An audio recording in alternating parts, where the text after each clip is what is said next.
Aici sunt eu, care vreau să mă duc să pornesc mașina.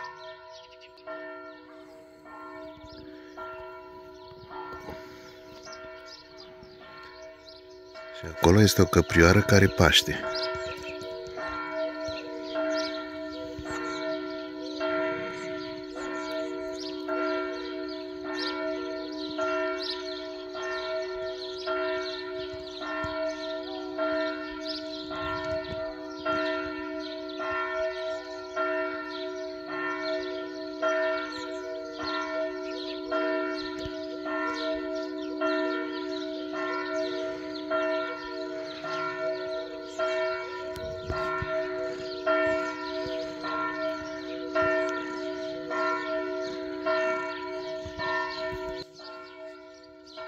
Băi, ia ore.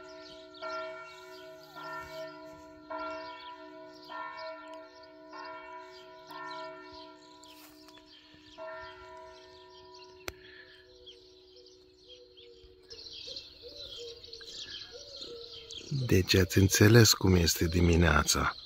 Acolo este o căprioară care paște și eu care încerc să mă duc să pornesc mașina.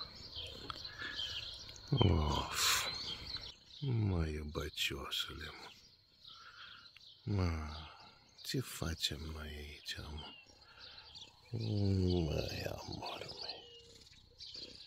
meu. Of.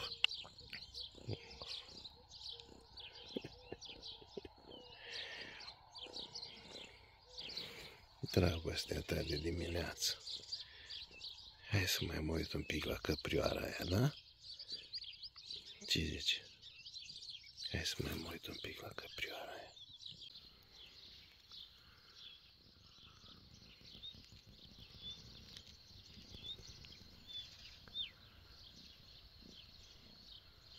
Măi, țăpușoarele, mă. Băi, ești o frumusețe.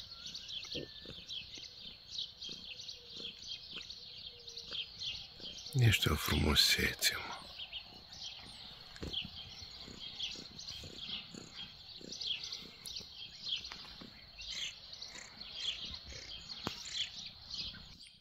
Ce faci, mă, puțulică, mă?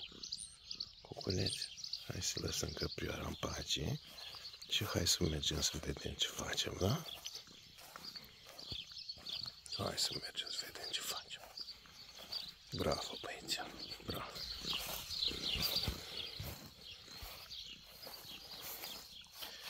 Hai. Nu vrei jos? Așa. Ești nebunit de cățel.